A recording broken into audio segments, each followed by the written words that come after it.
You're listening to the Future of Convenience podcast, brought to you by Global Convenience Store Focus, featuring senior retail executives and experts in the global convenience, fuels, and mobility retail industry. Hosted by Dan Munford, Nick Scherzer, and Carolyn Schnare.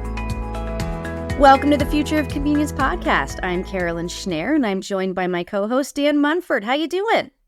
I'm not bad, Carolyn. I'm not bad at all. I've been doing a lot of road miles, air miles, train miles, every kind of miles, but been very interesting.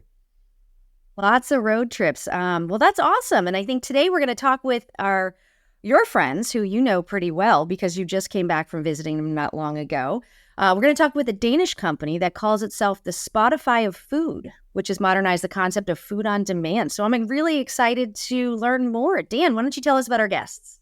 Well, yeah, Martin and Daniel probably getting a bit tired of me because I've seen a lot of you guys. We've done a webinar together. We've written about you, and you very kindly, Martin, hosted me at your Q8 site last week in Copenhagen, and Daniel, you showed us what you're doing, working on from the NOAA's perspective at Q8, and also some of the other things that NOAA's are doing in the Danish market, which is very interesting. So again, we're excited to have the chance to have a bit of an informal chat on this podcast with you guys, and talk a little bit more about what you're doing, and I'll give you some reactions as well, and ask you a few questions about the visit that you kindly hosted last week.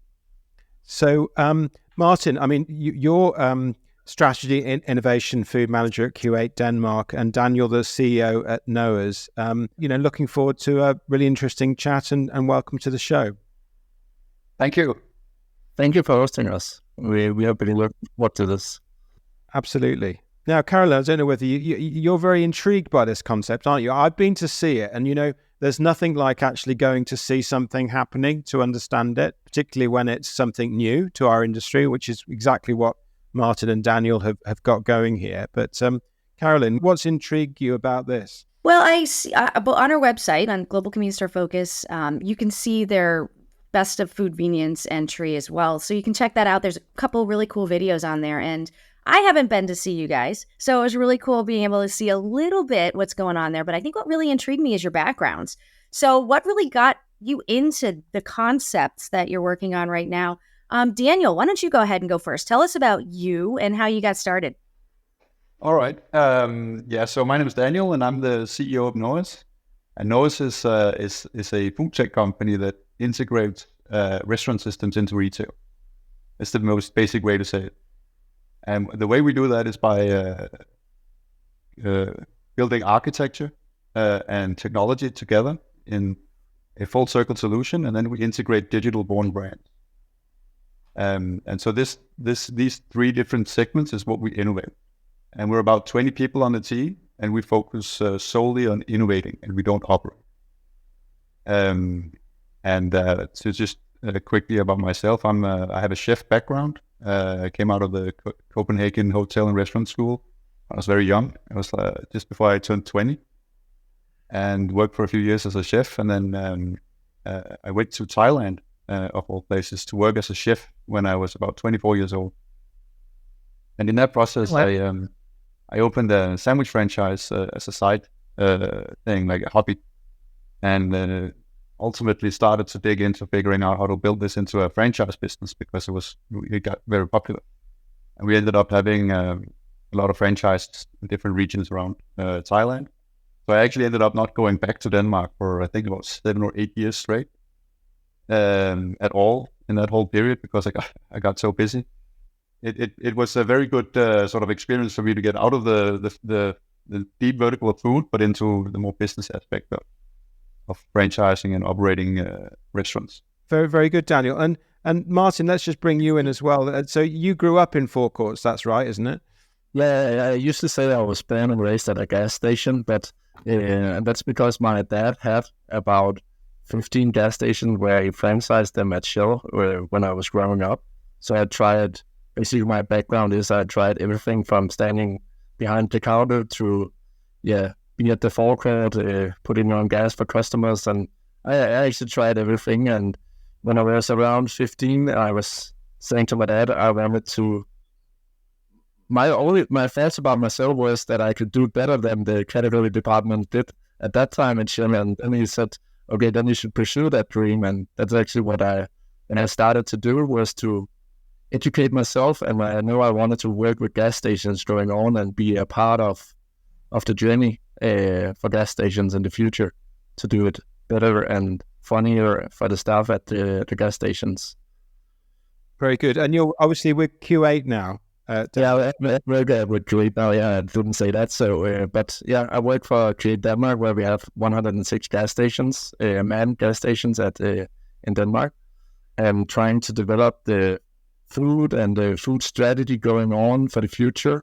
Because I think every gas station in Scandinavia is standing on a burning platform, where food is a big part of getting through that burning platform to have a big relevance for the customers going forward. So that's actually what my job is to try to make that change, so we could get the same runway and that we have today in the future. Well, absolutely. So look, what I'm going to do, guys, you can sit back and just listen to a customer's reaction, or maybe a slightly unusual customer's reaction to walking into your site and having a look at it, and what my impressions were last week. So I'm going to, obviously you drive up, we drove up, Daniel very kindly driving us around that day. Hadn't been to the site before, had seen lots of pictures of it. So I'm very familiar with Q8 sites in Denmark. I've been to them before. So, from the outside, at least, from the forecourt petrol pump side, you're walking into a regular forecourt, and then you walk in through the door, and over the other side of the space in the store, you see this Noah's window, and there's all this activity happening behind the kitchen, and a nice seating area, all very nicely designed, and a really efficiently kind of laid out store. I think, incredibly well organized. And suddenly you realize that as a customer, you've got access to this huge range, not just of products that you'd expect in a forecourt store, but you've suddenly got access to, a whole broader range of cooked food as well. And you've got these really interactive touch screens that, you can put your order in, just like customers are used to doing in McDonald's or somewhere like that. And it's quite remarkable. I mean, myself and Harry Milhoff, we're really, really impressed with it. And it's, perhaps I could just ask you, Martin, first, it's very space efficient, isn't it? You're offering a lot more in a very small space, and it's very space efficient. Yeah, and I'm actually that's one of the things I'm most glad of, getting a customer review from you, Dan, is that you're saying that, because it was actually a big challenge that the whole category team in Create was looking into, how to to shrink down our drinks, cold drinks, into what actually sells, to bring down our chocolate bars to what actually sells, and have a look at that, and also making new shelf that is lower, so the customer has a nice overview over the store.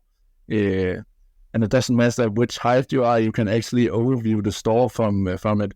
And that was one of the key points we had going into it. And then the other thing that we were looking into is, how do we bring our 3 partnerships into play? And that's what the customer experiences by the first view they're coming into the store.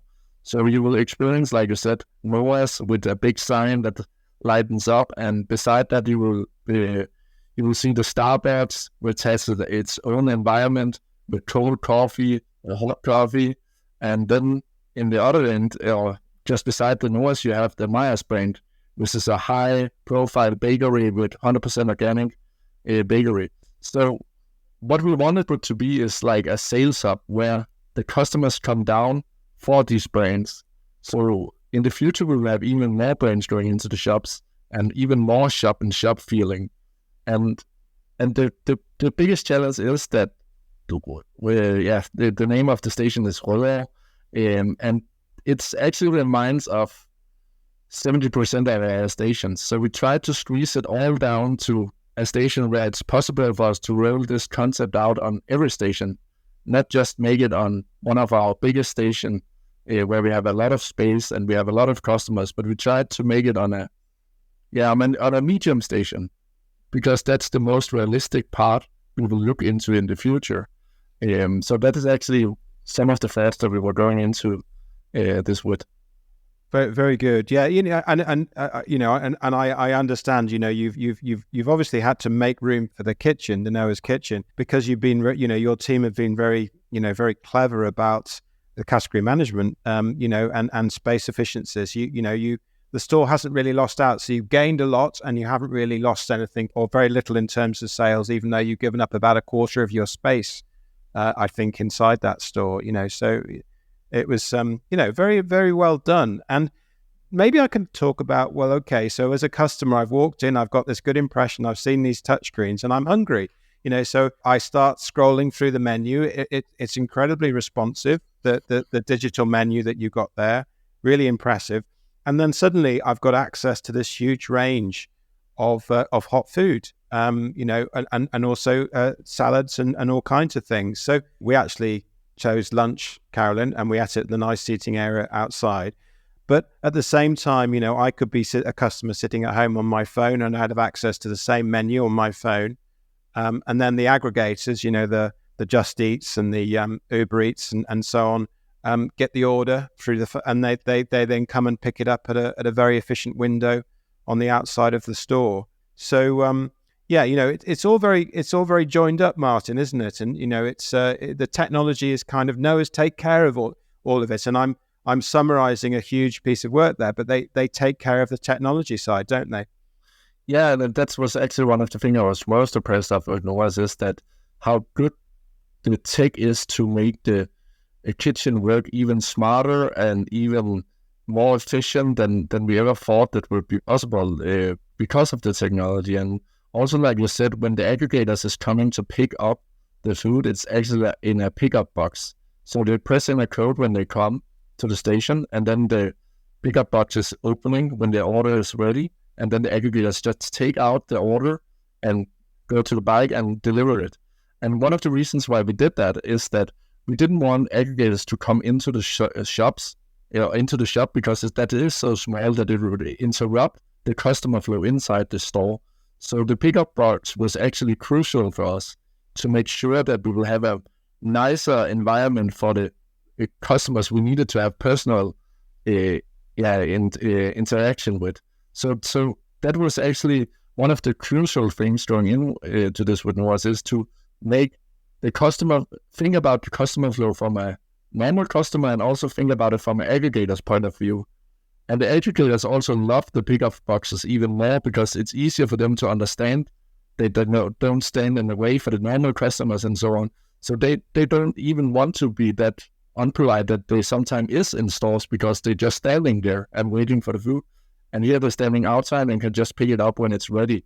So I think that was one of the key points why we did this partnership with Noah's, is that they have like cutting edge technology. They have a good understanding of how a kitchen should be more efficient, and they have some knowledge that we don't have internally.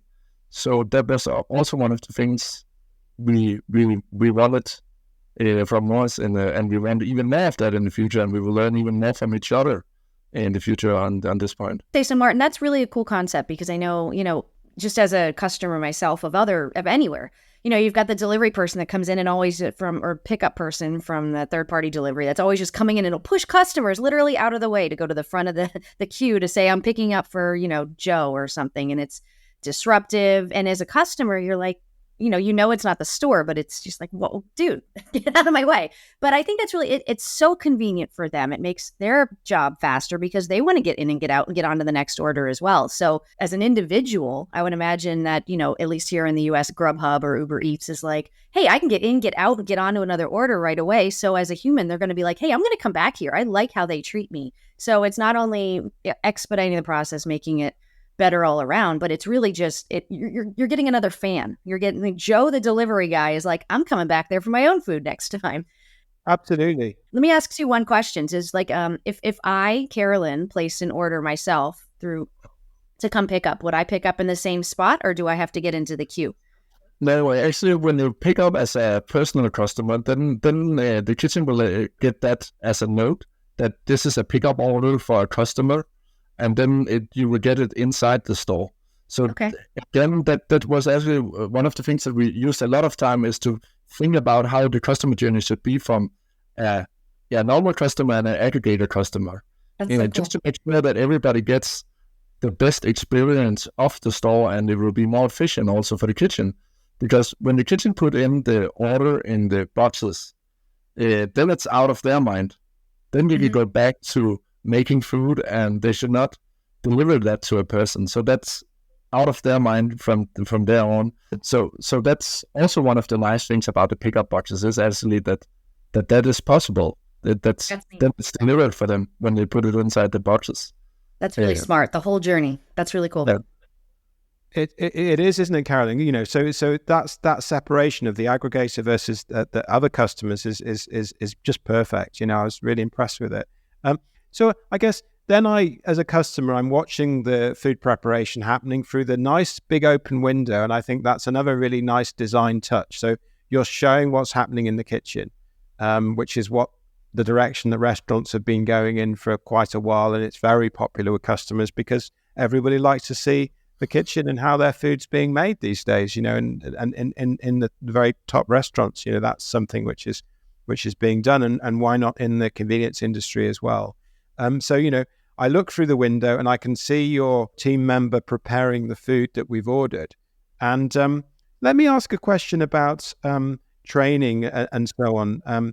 Thinking about it from Q8's perspective, they want to ideally train existing staff, don't they, and convert them over. And they obviously don't want to employ too many staff either, because, you know, staff costs are pretty high in Denmark these days. Martin, you know, tell us a bit about what your experience has been with that. I actually think I will tell a story about the sous chef that is running the kitchen there. He was like a normal station guy before we started this with Norse, and we were actually a bit nervous about giving him the sous chef role, because is it actually so easy like Daniel said it was, and we were nervous about running a kitchen, and we didn't have tried that before. But like Daniel said, after 2 weeks, and now he's been there from the beginning. And you also saw him then when we were placing the order. He was making like a big order for how many people? 5 people, and we were ordering a lot of different stuff, and it was a big order, and he made it in like 10 minutes. So I think that's also one of the things that actually surprised me, is that how efficient the kitchen is and how much the process have been think through. So it's easy for everybody to step in there. Sometimes they joke with that I also could help to when it's busy when I'm at the station, but I haven't done that yet. But still, they're actually joking with that. So that's also one of the things that is the big factor for us here, is that we can cross-utilize our employees at the station. So the person that actually works at the gas station also works in the kitchen. So we can use 1.5 people in the kitchen when it's busy, and then also the other way around. So that was also one of the things that we were doing when we were building the kitchen, like you said, and it's a triangle. So people can walk through the kitchen and through the counter very easy, so we can cross-utilize the personnel in the future. And we are already started with it, but even more in the future. So on that note, we can save labor, and we can get a higher revenue, and we can also have happier staff at the station, because everybody laughs when there's more at work. They will create a better bond to each other. They will have more fun. Otherwise, before they were standing alone in the evening. Right now they are like 2 or 3 on work in the evening. And yes. So it's more fun for the young people to come at work, and we can also already see we get more applications from their friends and stuff like that, even more than we had before. So that's one of the things that also is a major factor for us in the future. Absolutely, and I'd use the word optimized. I think, you know, because often with new formats, and you know that you see, they often start out, and they, you know, obviously investment goes in. Perhaps there's maybe too many staff to begin with, and then the challenges to make it profitable. I think where you've been really smart here, Martin and Daniel, with this site, is that I walked into it and it felt optimized already. So, you know, you'd really done some good work on the category management, with the store, and then the kitchen was incredibly well organized. You'd already thought about separating the aggregators from the regular customers. You're retraining staff quite easily and minimizing the amount of labor required in the kitchen. So it's really, really efficient. My impression was it's almost like you've been working on it for years to get to that point of optimization. But I think you've just been very tough on yourself from the start to make sure that this was something which was scalable. That was my impression. So Daniel, what's next? What's next for Noah's? Okay, so what's next for Noah's? We are working on, we still see it as very early days, but what we're working on is to ensure that third-party brands can come on the platform. So we're building all the infrastructure to make it possible that we have 18 different brands that Martin can choose from in the catalog. And then there is, pros and cons of different brands. There is sort of synergies between the different brands. So some brands, they go really well together because they cross-utilize ingredients and also sort of workstations.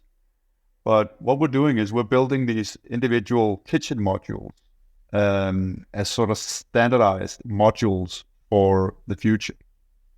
And then we are making sure that the brands are calibrated to the kitchens rather than the other way around. And that has been a transformational thought process. Sort of going back to figuring out in the past, in the legacy model, you built all the kitchens for the brands, but now you're building the brands to fit the kitchens. And in that way, we can have in the future 100 different brands, and we will just have very minimal variety of the different brands because we just only take the best-selling and most appealing offering and make it available in our kitchens. So we're not a replacement for restaurants, but we're just an addition and an easier way to scale and streamline your brands and get reach into places where you would never go otherwise, into everything from, let's say, supermarkets and service stations or food courts or other places. We have a long list of places where we believe that food will go, and where conglomerates will fund the journey for individual brand owners to actually get on that way. So this is a transformation, and it'll probably be a decade before we really see this sort of happen all over the world. But we're working in the trenches on sort of the plumbing on this whole system. So total world domination, that's what's next. No, it's that wouldn't be fair. Like for the restaurants, actually we look at it differently. I would have just had this, so we call it Noah's for a reason, because we see that the entire restaurant scene, and being in the restaurant scene for so many years, I've seen the impact of what happened with the aggregators coming in. And then what we're seeing is it's not sustainable to run restaurants. And what do we do with all this great food and these great traditions?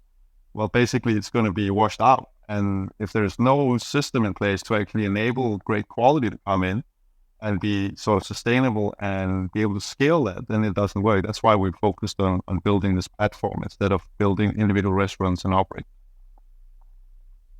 That's fascinating. So Martin, it sounds like you've got a great strategy going forward. You're already implementing throughout there. Is it a continued growth, or do you have even bigger plans that we'll hear about in a couple of years when we have you back on? The plans is to keep develop this concept of Noah's, because we just started in the beginning with this. I think that we will see smaller formats with us and Noah's going forward. I also think we will see a lot bigger formats going forward.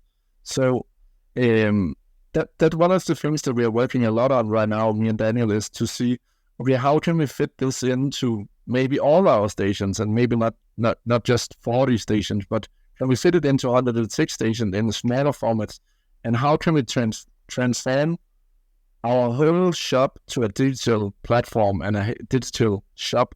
And I think that's what the future will, the next year will look at, is that we will try to do even more of that, what we already did, and be even better from this great start that we had together.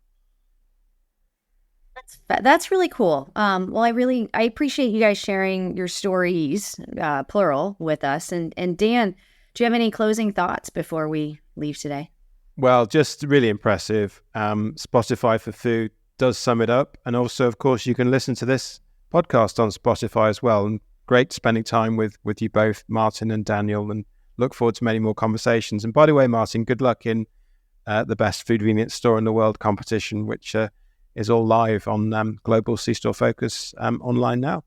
And thank you, Daniel. We are hoping to go all the way, but I was more self-secure before I saw the other competitors. They're really nice competitors going into the competition. So that's also fascinating. And I also have made my own education plan where I wanted to go and see other shops after I've seen this going into the website. So there's some places where me and Daniel has to go the next coming year to get more inspiration of our competitors. This is a tough competition. Whoever wins this is going to be pretty happy. Well, best of luck to both of you. And Daniel, Martin, thank you so much for joining me today. And thank you so much for listening to The Future of Convenience. You've been listening to the Future of Convenience podcast, produced by Dan Munford, Nick Scherzer, Jenna Ferguson, and Lorraine Evans. It is produced, edited, and mixed by Carolyn Schnare, and music is provided by Jukebox Music. Tune in every other Friday for new episodes, and please subscribe on your favorite podcast platform. Learn more at globalconveniencestorefocus.co.uk.